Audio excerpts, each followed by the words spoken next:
So in the thinking machine, we see the development history of NVIDIA and why Mr. Huang is called the biggest winner in the field of artificial intelligence. Beside his foresight in the industry and his business acumen, of course, we also see that Mr. Huang is an excellent manager. So what do you think of Jensen's management style? How does this management style differ from other CEOs in Silicon Valley? Yeah, it's kind of a combination of love and fear, right?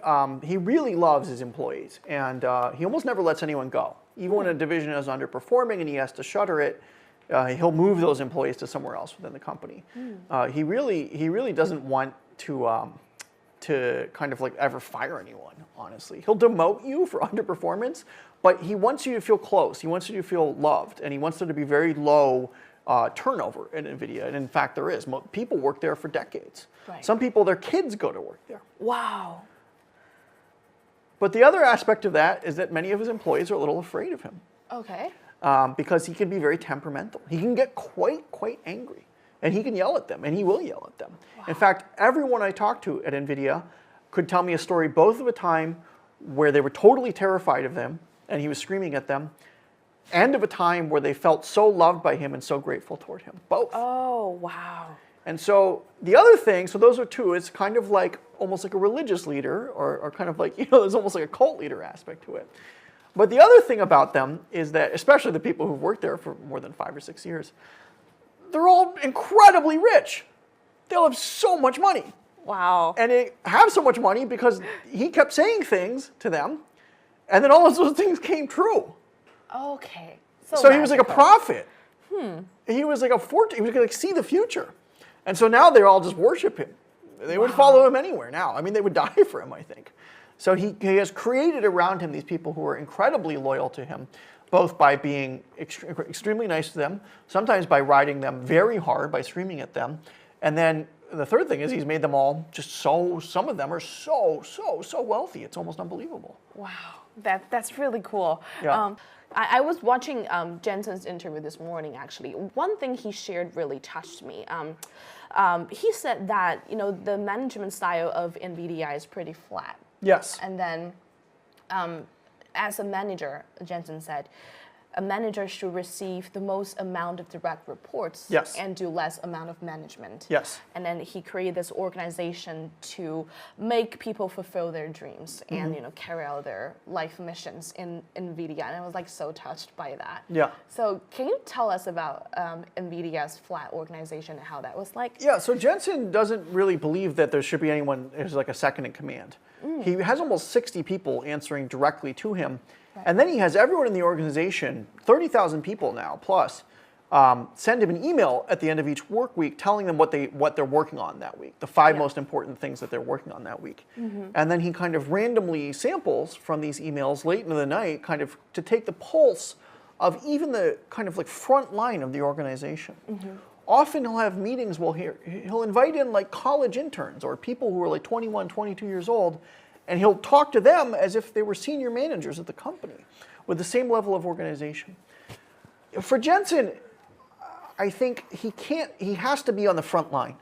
He has to be right at the front or he doesn't understand what's going on.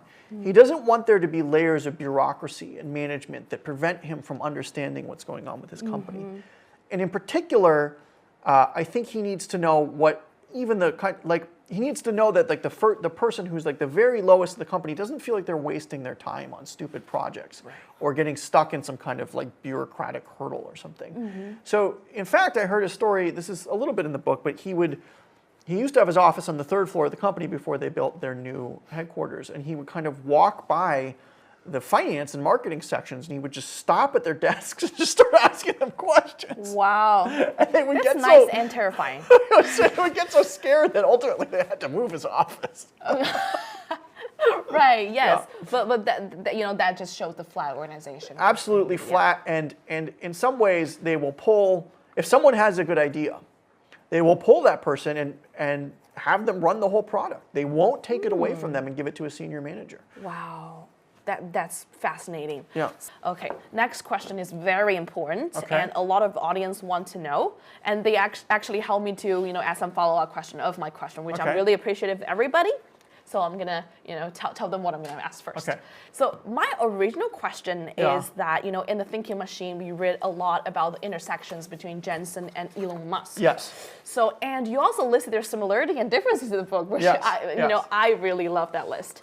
And my original question is, in your opinion, what are the biggest similarities and differences between Elon Musk and Jensen in terms of personality?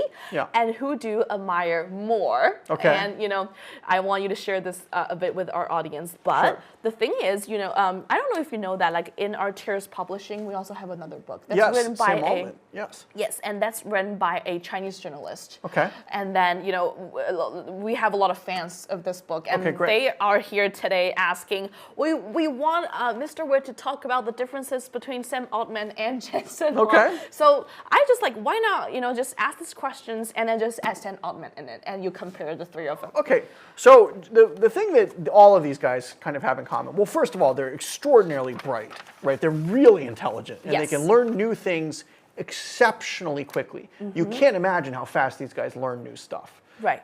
They don't get stuck, and they're open to new ideas, and they can both pivot toward good new ideas very quickly and pivot away from bad ideas that aren't working very quickly, all of them. Altman, maybe this is less true for, but at least Musk and Huang, they are world-class engineers. So if they weren't CEOs, they could just work on technical problems and solve them. Jensen's in the National Academy of Engineering. Elon's in the National Academy of Engineering. If they weren't management, they could go work for their companies as some of the top engineers just solving problems, okay? Yeah. And so that's one thing they kind of have in common. I'm not sure that Sam could do that. He comes from more of the finance side. Oh, right. Do you want to do that part and I'll keep going? Oh, yes. Thank you so much. Yeah. I want you to answer this question for, as detailed as possible because I'm interested, but I'm also nervous that I can't translate. Okay. So thank you for that. Yeah. Sorry, keep going. Okay, and then what's the difference? Well, Musk is driven by ego. He's an egomaniac. I agree. Yeah. Jensen is not. He truly isn't. He's not there trying to make himself the most powerful person in society, which I think Musk is, and he actually have succeeded. He is. I agree. Altman's a little harder to read. I don't quite know what motivates him. I think he's fascinated by the technology. And all three of these guys work on AI, obviously, but they actually come at it from a different perspective. Right. For Elon, he kind of looks into the future. He has a vision of what the future is going to look like, and then he kind of works backwards from that vision to build technology that go towards it. Right. Jensen does the opposite. He looks at what's directly in front of him. He looks at the circuits. He looks at their capabilities. Right. And then he projects forward to where they're going to go. And so they actually will meet in the middle sometimes, but Elon's coming from these science fiction visions and coming backwards. Jensen's much more practical. He's coming from what can these circuits do, and what can they do today, and what will they be able to do tomorrow? Right. And then they kind of collide in the middle. Yes. Sam, I think, actually has a kind of different perspective, because remember, Sam is a financier, ultimately. He ran Y Combinator, the venture capitalist fund, for a long time. So he had, guys like Elon, guys like Jensen are constantly coming to him and pitching him ideas. Oh. And he has to evaluate those ideas and decide which ones he's going to put his money behind. He doesn't really do this anymore, but this is what he did for the longest part of his career. Yeah.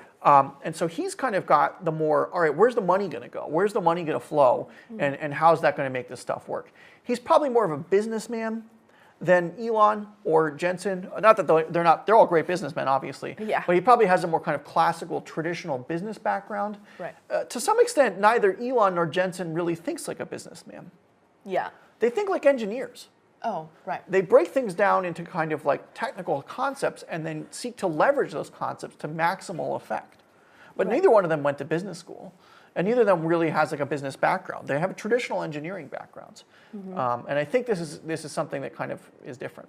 Right. I think of these three, Musk, obviously we could talk about him all day, but he kind of is the most driven by egomania, narcissism. That's true. Altman I find hard to read. I should read the book, actually, but he seems driven more by a sense of kind of mission or maybe destiny, almost. I think so. I think so. I think he's maybe the most kind of like a dreamer of these three, maybe. Although Musk is a dreamer too. Jensen, it's all practical. Yes. As science fiction as it sounds, it's actually all driven by practical concerns about what circuits are going to be able to do. What can we build out of the tools available to us? What's the most fantastic thing we could build with what's at hand today? And what do we need for tomorrow to advance the technology tomorrow? Right. You know, Jensen was not an AI guy. He did not come to this intending, he did not found NVIDIA to build an AI. That kind of came as a surprise to him. Once he saw it, he leveraged everything behind that. But for a long time, he was a circuit guy. He was, what can these circuits do? And the answer turned out to be AI, and so he went in that direction.